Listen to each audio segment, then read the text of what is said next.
बिस्मिल्लाहिर्रहमानिर्रहीम। अस्सलाम वालेकुम। हमारे चैनल में खुश आमदीद। मेरा घर इसके घर के बिल्कुल पास ही था और यहाँ रहाइश पजीर करने के बाद मैं अक्सर ही इसके शौहर की बुलंद आवाज़ें सुनती थी। वो रोज़ ही अपनी बीवी के साथ लड़ता था, चीख चलाकर बर्तन तोड़कर घर से चला जाता था। मगर हैरत की बात ये थी कि आगे से इस औरत की कभी भी आवाज़ नहीं सुनी थी, बल्कि ऐसा लगता था जैसे वो गूंगी हो और कुछ भी बोलना नहीं सकती, मतलब वो बिल्कुल खामोश रहती थी। इसके बावजूद भी इसका शौहर इस पर चीखता चलाता रहता था। मैं समझ नहीं पाती थी कि आखिर इसकी लड़ाई किस बात पर होती है। मुझे लगा था कि इसका शौहर जालिम है, मगर जब मोहल्ले की औरतों से बातें होने लगी, इसके बाद पूछा तो मालूम हुआ कि इसका शौहर अच्छा इंसान है, ये औरत ही बुरी है, अपने शौहर को परेशान करके रखा है। लोगों का कहना था कि वो औरत अजीमी फितरत भी है, कि इसने अपने घर में ही बहुत सारे जानवर पाल रखे हैं और वो सारा दिन जानवरों के बारे में ही अपना वक्त गुजारती है और इनकी देखभाल भी में लगी रहती है, और घर को बिल्कुल भी तवज्जो नहीं देती, और ना ही अपने शौहर को वक्त पर खाना पानी देती है, और ना ही इसके कपड़े जूतों का ख्याल रखती है। इसीलिए इसका शौहर इससे लड़ता है, क्योंकि वो जब घर आता है इसे कभी भी वक्त पर खाना नहीं मिलता, बल्कि इसको हमेशा खाने के लिए कहना पड़ता है। मैं ये बात जानकर बहुत हैरान हुई थी कि वो किस किस्म की औरत थी और फिर कितने ज़रफ़ वाला मर्द था कि इतना कुछ होने के बाद भी इसको छोड़ता नहीं था। लेकिन ज़्यादा हैरत मुझे इस औरत पर हुई थी कि ऐसा भी क्या जानवरों से लगाव के घर और शौहर से बिल्कुल ही गाफिल थी। जानवरों से लगाव अपनी जगह, लेकिन इसको अपने शौहर के सारे काम भी पूरे करने चाहिए, ये इसका फ़र्ज़ था। माना कि कुछ औरतें होती हैं सादा मिजाज की, जानवरों से इतना दिल लगा लेती हैं कि फिर इनको औलाद की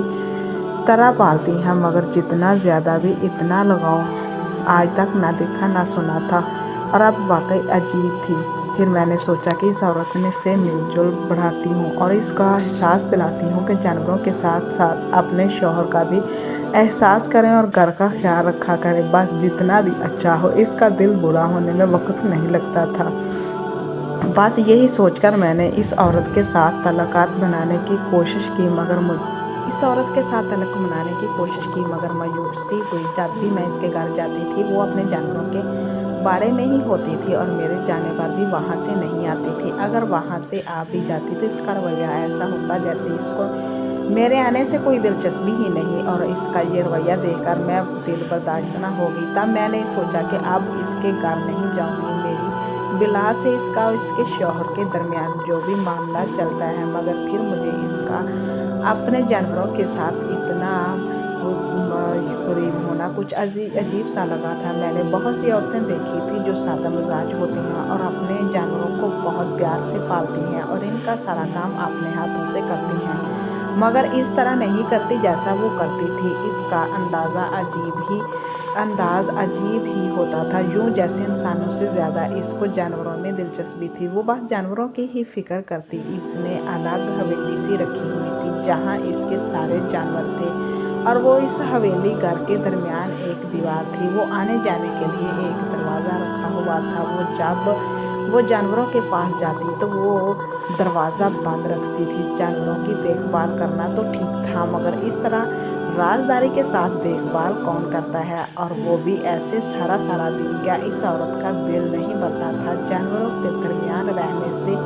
वैसे भी जानवरों की जितनी भी सफाई की जाए, इससे बदबू तो फिर भी आती है जो कि बर्दाश्त नहीं होती। तो वो किस किस्म की औरत थी जो कुछ भी महसूस किए बिना नहीं पाई जाती थी? बस जैसे ही इसका शौहर चीख चलाकर चला जाता, वो भी मज़े से एक घर छोड़कर इस बाड़े में चली जाती थी और अपना वक्त वहीं गुजारती थी। और कुछ वक्त और गुजरा तो मैंने जाना कि अपने शौहर की तरफ से बिल्कुल ही गाफिल थी। इसको अपने शौहर में बिल्कुल भी दिलचस्पी नहीं थी, जबकि वो अच्छा इंसान था और इतनी लापरवाह और बेहिस औरत को भी इज्जत से घर में रखा हुआ था। यकीनन वो अपने शौहर की मनपसंद औरत थी, जबकि इसको अपना शौहर बिल्कुल भी पसंद नहीं था। शायद इसको बहुत ज़रूर ज़रूर होगा क्योंकि वो बहुत हसीन औरत थी, मगर हैरत है कि इतना वक्त होने के बाद भी ना इसका शौहर के घर में दिल नहीं लगा था और ना ही इसका शौहर इससे बेजार हुआ। और उम्र में तकरीबन 35 साल की थी। इतनी उम्र होने के बाद भी इसका अपने शौहर से बेजार रहना मेरी समझ से बाहर था और बजाय अपने शौहर के साथ दिल लगाने के वो जानवरों में मसरूफ़ रहती थी। मैंने 1-2 बार इससे मिलने की कोशिश की, जिस पर वो जैसे चिढ़ सी गई थी और वाज़ेह अल्फाज में कह दिया था कि इसको इंसानों से ज़्यादा जानवरों में दिलचस्पी है। तब इसकी बात सुनकर मैं शर्मिंदा सी हो गई और सोच लिया कि आज के बाद इस औरत से नहीं मिलना। फिर मैंने इसकी तरफ तवज्जो देनी छोड़ दी और अपने घर को संभाल लिया और चलाने लगी। इस दौरान मैंने ये भी सुना कि इसकी हरकतों से इतना कि इसका शौहर दूसरे शहर कमाने चला गया है। ये सुनकर मुझे लगा कि शायद अब इसको अकल आ जाए, मगर फिर मैं इस औरत को ज़्यादा नहीं सोच सकी और मेरा ध्यान चमकने वाली बात नहीं लगा गया। कुछ दिन मुझे अपने घर में अजीब सी बदबू महसूस हो रही थी। ये मेरी समझ से बाहर थी, मगर वो ऐसी बदबू थी जिससे मेरे सर में दर्द रहने लगा था। मेरे शौहर भी यही बात की थी कि ये अजीब सी बदबू किस चीज़ की है, क्या तुम घर को साफ नहीं रखती?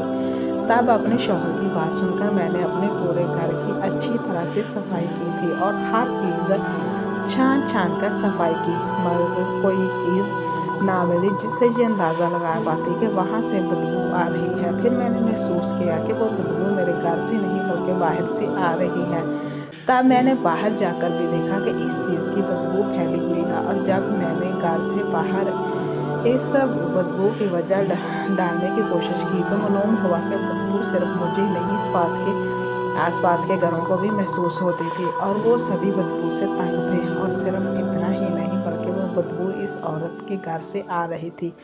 तब ना चाहते हुए भी हम सब चौंके और किसी अनहोनी का एहसास हुआ तो मैं मोहल्ले की ख़वातीन के साथ इस औरत के पास गई ताकि देख सकें कि आखिर इस बदबू का क्या मामला है। और जब हम इस औरत के घर गए और इसके बारे में झांका तो वो वहाँ पर नहीं थी और घर के एक कमरे से एक कराहने की आवाज़ आ रही थी। जब हम सब इस कमरे में पहुँचे तो इस औरत को देखकर हमारी चीखें निकल गई थी और हम सब वहीं से भाग गए थे क्योंकि वहाँ के मंजर ने हमारे होश उड़ा दिए थे। हम सोच भी नहीं सकती थी कि हमें ऐसा कोई मंजर देखने को मिलेगा। अब इस बदबू की वजह भी समझ में आई थी। इसमें हमारी रातें की नींदें हराम करके रखी थी, मगर अब जो मंजर हमने देखा था वो देखने के बाद हम बदबू को भूल गए थे और इस औरत की ऐसी हालत पर हैरानो परेशान हो गए थे। और इसके बाद सब औरतों ने तौबा कर ली थी और सोच लिया था कि वो बदबू बर्दाश्त कर लेंगे मगर दोबारा इस घर में नहीं जाएंगे क्योंकि वो मंजर हमारी बर्दाश्त से बाहर था।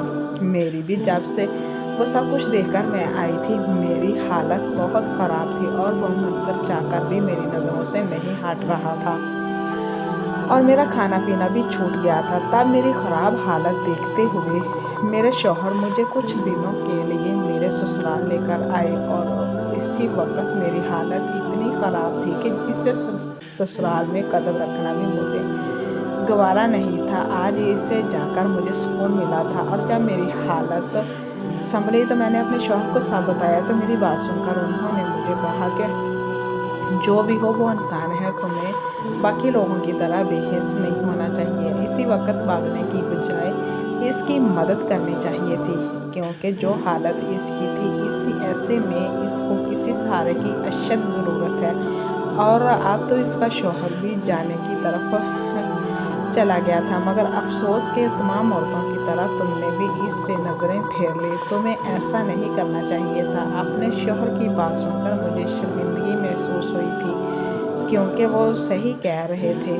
जो भी हो, इंसानियत के नाते हमें इस औरत का एहसास करना चाहिए था। माना कि इसकी जो हालत थी और वहाँ पे जो मंजर हमने देखा था वो हमारी रूह फना करने के लिए काफ़ी था, मगर फिर भी ये सोचना चाहिए था कि हम कुछ लम्हे के लिए वो सब बर्दाश्त नहीं कर पा रहे थे और वो जाने कब से आ रही थी। सब कुछ तो यकीनन बहुत ज़्यादा तकलीफ़ में होगी। मैंने शर्मिंदा होते हुए अपने शौहर से कहा, ठीक है हम वापस चलते हैं, औरत को कोई बंदोबस्त करते हैं। फिर मैं अपने शौहर के साथ वापस चली आई और फिर मजबूरन दिल पर पत्थर रखकर मैं दोबारा इस औरत के पास गई और साथ ही मैंने मोहल्ले की बाकी औरतों को भी एहसास दिलाना चाहा कि इसको हमारी ज़रूरत है, हमें इसका ख्याल करना चाहिए। मगर मेरी बात सुनकर तमाम औरतों ने कानों को हाथ लगाए थे कि जो हालत हमने देखी है इसके बाद तो किसी सूरत पर इस घर में नहीं जाना। तब मजबूरन मैंने अकेले इसके पास जाकर इसको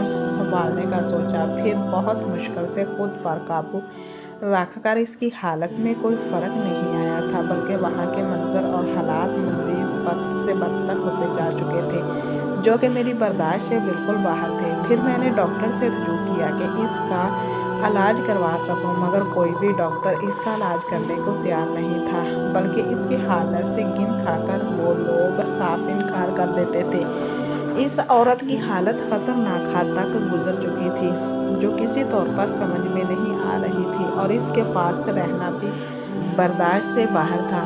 समझ में नहीं आ रहा था कि वो इसकी इतनी शिद्दत हालत किस वजह से हुई है, मगर इसको देखकर रोंगटे खड़े होते थे और मेरी रातों की नींद उड़ गई थी और मैं खाने पीने से भी महरूम हो चुकी थी, क्योंकि इसकी हालत देखने के बाद मेरा कुछ भी खाने को दिल नहीं करता था। तब मैं ये सोचकर महसूस करती थी कि जब मेरी ये हालत है तो वो सब कैसे बर्दाश्त कर रही होगी। फिर मैंने और मेरे शौहर ने और भी बहुत से डॉक्टरों से रब्ता किया, मगर इसका इलाज करने को कोई तैयार नहीं हुआ था। तब मैंने बहुत सोचने के बाद अपनी एक कज़न से रब्ता किया और इसको सारी हालत बताई और इसकी मिन्नत इस औरत का इलाज करने के लिए हामी भरी। इसकी हालत बहुत ख़राब है और इसको छोड़कर नहीं जा सकते। मेरी कज़न बहुत अच्छे दिल की थी और एहसास करने वाली थी। इस औरत की हालत सुनकर फौरी इलाज के लिए हामी भर दी और मुझे कहा कि मैं इस औरत को इसके पास ले आऊं। तो मैं और मेरे शौहर इस औरत को लेकर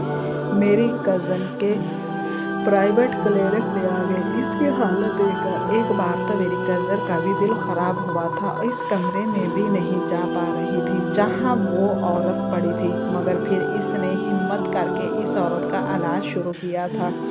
बहुत दवाइयाँ इलाज के बाद वो इस काबिल तो हो गई थी कि थोड़ी सी देर इसके पास रुका जा सकता था, मगर मसला ये था कि इसकी हालत की वजह से समझ में नहीं आ रही थी कि आखिर इसको ये सब क्यों हुआ था, इस सब की वजह क्या थी। फिर मेरी कज़न ने हर तरह का टेस्ट कर लिया और हर तरह से इसका मायना भी कर लिया, मगर इसकी वजह फिर भी मालूम ना हो सकी। हम बहुत हैरान परेशान थे, आखिर किस किस्म की बीमारी है जिसका इलाज भी मुमकिन नहीं और ना ही इस बीमारी की वजह हमें समझ में आ रही है। हालांकि मेरी कज़न बहुत ही बेहतरीन डॉक्टर थी और पाकिस्तान के बेहतरीन डॉक्टरों में इनका शुमार होता था, मगर इस औरत की हालत के बारे में वो भी नहीं जान पा रही थी। तब मेरी कज़न ने मुझे मशवरा दिया कि मैं इस औरत से पूछूं कि अगर कोई ऐसी बात या वजह है तो वो बता दे, ताकि इस हिसाब से इसका इलाज किया जा सके। वो औरत अपने होश में थी और इस काबिल भी थी कि इससे बात की जाए। तब मैंने इसको कहा कि अगर कोई ऐसी बात है तो मुझे बता दे। इसने कहा कोई ऐसी बात है तो मुझे बता दे, क्योंकि ऐसा ही है, इसकी बीमारी समझ आ रही है और ना ही इसका इलाज मुमकिन हो पा रहा है। पहले तो औरत बिल्कुल खामोश रही, मगर फिर उसने कोई अक्स आया कि अगर कोई बात या वजह तुमने नहीं बताई तो फिर इस अजियत में ही तुम मुब्तला रहोगी। औरत भी तकलीफ से तंग आ चुकी थी और इसकी बर्दाश्त में ख़त्म हो चुकी थी। तभी इसने मुझे जो बताया सुनकर वो मेरे रोंगटे खड़े हो गए थे।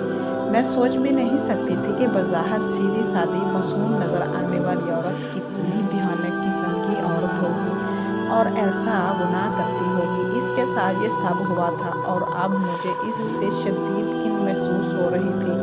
इसने मुझे बताया कि जब मैं पैदा हुई तो मैं यतीम हो चुकी थी। मेरा माँ बाप इस दुनिया में नहीं रहा था। मेरी पैदाइश पर किसी को कोई ख़ास खुशी महसूस नहीं हुई थी। मेरी माँ बेवा हो चुकी थी और मुकम्मल तौर पर अपने देवर और देवरानी की रहमो करम पर थी, जो कि इसकी बेवा होने के बाद इसके वजूद को बर्दाश्त नहीं कर पा रहे थे। इनके रवैये मेरी माँ को बहुत तकलीफ देते थे, मगर वो मेरी वजह से वो सब सह रही थी और मुझे पालने में लगी हुई थी और मुझे बहुत प्यार से पाल रही थी। जब मैं 15 साल की हुई तो मेरी माँ भी जैसे बर्दाश्त न करते थक चुकी थी और इस दुनिया से चलेगी। और माँ की वफ़ा के बाद तो मैं बिल्कुल मुकम्मल तौर पर ताया और ताई के रहमो करम पर आ गई थी। ताया को मुझसे कोई सरोकार नहीं था, बल्कि मुझे अज़ाफ़ी बहुत समझते थे और इसीलिए मेरी तरफ से बिल्कुल गाफिल थे और ना ही मुझसे शदीद नफ़रत करती थी और अपनी नफ़रत का इजहार को बुरा मनाया करती थी और मुझे बुरी तरह से मारती पीटती थी और मुझे खाने को रोटी भी नहीं देती थी। मुझसे सारे घर के काम करवाया करती थी। गर्ज के ताई और ताया ने मुझ पर जुल्म के पहाड़ तोड़ डाले थे और मुझे बचाने वाला कोई भी नहीं था। ऐसे ही जुल्म की चक्की में पीसते पीसते 22 साल की हो गई। मैंने इतने जुल्म, इतनी ज़िल्लत उठाई थी कि अब खुश रहने का सोचना भी मुझे अजीब लगता था। वक़्त अपनी रफ्तार से गुजर रहा था। ताई ने अपने दोनों बेटियों की शादी कर दी, जो कि मुझसे छोटी थी, मगर इनको मेरी शादी का ख्याल नहीं आया और आता भी क्यों। इनको मुफ्त की मुलाजमा जो मिली हुई थी। जब मैं शादी करना चाहती थी कि शादी को लेकर बहुत से अरमान पल रहे थे, मगर ताया ताही मेरी शादी के मूड में बिल्कुल भी नहीं थे। इनको घर की मुलाजमा लगती थी। मैं तभी एक रोज़ मेरे ताया ज़ाद ने अपने वालिदैन को एहसास दिलाना चाहा कि मैं 23 साल की हो चुकी हूँ और मेरी भी शादी होनी चाहिए। और साथ ही मेरी कज़न ने मुझसे शादी का भी कह दिया। ये सुनना था कि मेरी ताई का पारा हाई हो गया और चीख चलाकर ताई भी ज़मीन आसमान एक कर दिए और बेटे को भी खूब बुरा भला कहा, जिस पर मेरा कज़न घर छोड़कर चला गया और इसका जाना भी गज़ब हो गया। ताई ने इस सारे ड्रामे का दावा इस सब का ज़िम्मेदार मुझे ठहराया और मुझे इतना मारा कि मैं मरने वाली हो गई। फिर मुझे मारने के बाद ताई ने मुझे जानवरों के पास बंद कर दिया। अब मेरे दिन रात वहीं बाड़े में गुजरने लगे। दिन में ताई की निगरानी में बाड़े की सफाई करती, जानवरों का गोबर साफ़ करती, इनको साफ़ सुथरा करके चारा चलाती और फिर रात में भी वहीं पर सोती थी।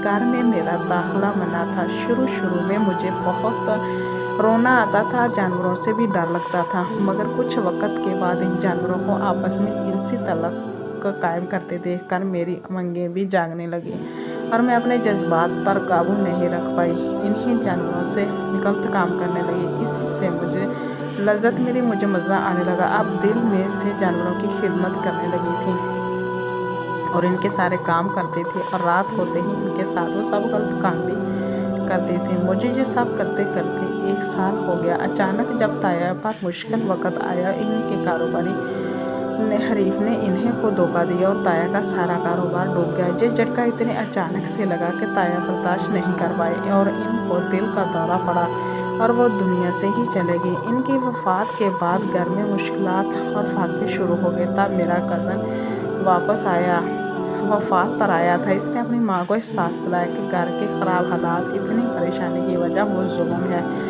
जो आप लोगों ने एक यतीम मस्कीन लड़की पर किया है। इसको जानवरों के साथ रहने पर मजबूर कर दिया। इसी वजह से हम लोगों पर अल्लाह नाराज़ हुआ है। तो मेरी ताई को भी एहसास हुआ कि वाकई वो मुझ पर जुल्म कर चुकी है। तब वो मेरे पास आई, मुझसे माफ़ी मांगी और मुझे घर में ही रहने को जगह दे दी। मगर अब मैं इनके साथ नहीं रहना चाहती थी। जो लज्जत मेरे मुँह को लग गई थी, मैं वही करते रहना चाहती थी। मगर मैं ताई को ये किसी को इस बारे में कुछ नहीं कह सकती थी। मगर मैं बहुत बेचैन रहती थी, जिस पर मेरी ताई को लगता था कि इतना वक़्त बाड़े में बंद रहने से मुझे इंसानों के दरमियान रहने की आदत नहीं रही। तो वो और दुखी हो गई और मेरा ख्याल रखने लगी और कुछ वक़्त के बाद मेरी शादी अपने बेटे से कर दी। मेरा शौहर मुझे पाकर बहुत खुश था और मुझे बहुत खुश रखता था, मगर मुझे इससे उलझन होती थी और मैंने अपने शौहर के साथ किसी भी किस्म का तल्लुक़ रखने से इनकार कर दिया।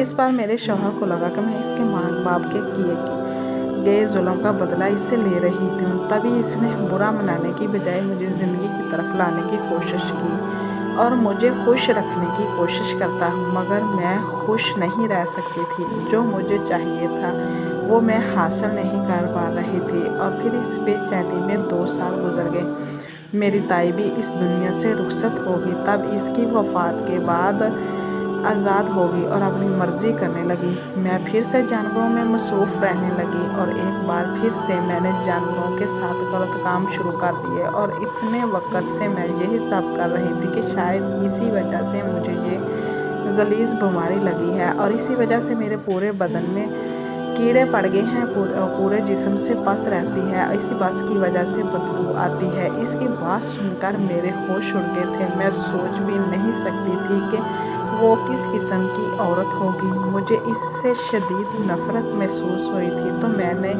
इंतहाई नफ़रत से इसको कहा कि अब आप अपना बंदोबस्त खुद करो, मैं तुम्हारे पास नहीं आऊँगी। माना तुम पर जुल्म हुआ, फिर भी तुम्हें ये गुनाह का काम नहीं करना चाहिए था और तुम्हें पता था कि ये गुनाह है, फिर भी तुम बदफेली करती रही हो। तो मेरी बात सुनकर वो रोने लगी और मुझसे कहा कि मैं मानती हूँ मुझसे बहुत गुनाह हुआ है, मगर इस सब की इतनी कि चाह कर भी नहीं छोड़ पाई और एहसास करने वाले शौहर को भी दूर कर दिया। अब एक गुजारिश है कि तुमसे कि बेशक मेरे पास मर्द आना, मगर खुदारा जब तक मैं मर नहीं जाती तो मेरा ये राज किसी को नहीं बताऊंगी। तब मैंने एक शर्त पर इसके बात मान ली कि मैं इसके बारे में किसी को नहीं बताऊंगी। अगर वो अपने शौहर से तलाक लेकर इसका आज़ाद कर दे ताकि वो बेचारा अपनी सुकून से ज़िंदगी गुजार सके। इसने मेरी बात मान ली थी और अपने शौहर को न जाने क्या कहा था कि इसने इस पर तलाक दे दी और इसके बाद वो तन्हा इस घर में रहने लगी थी। मैंने अपने शौहर को भी सब बता दिया और इनसे मिन्नत की कि ये घर बेचकर कहीं और जाते हैं, क्योंकि मैं अब इस घर में नहीं रहना चाहती थी। मेरे शौहर ने ये सब जल्दी कर लिया। तब उन्होंने भी फौरी तौर पर घर बेचा और दूसरे इलाके में घर खरीद कर मुझे लेकर वहाँ रहना चाहती थी। फिर जितनी देर इधर उधर रहती इसके घर की तरफ मेरी नज़र पड़ती तो मुझे वो सारी बातें याद आती रहती, मुझे वो परेशानी करती। मैं डिप्रेशन का शिकार होती चली जा रही थी। तो ये शुक्र है कि मेरे शौहर को मेरा एहसास था। इसने बगैर चूँ चना किए फौरी घर बदल लिया और इस घर में आकर भी मेरे जहन पर वही औरत सवार रहती थी, इसकी बातें सवार रहती थी और मैं हर वक्त अल्लाह ताला से तौबा मांगती रहती थी और इनसे पनाह मांगती थी कि अल्लाह ताला ऐसी बुराइयों से हम सबको महफूज रखे। प्लीज़ हमारे चैनल को सब्सक्राइब करें ताकि आपको अच्छी वीडियो सुनने को मिले। अल्लाह हाफिज़।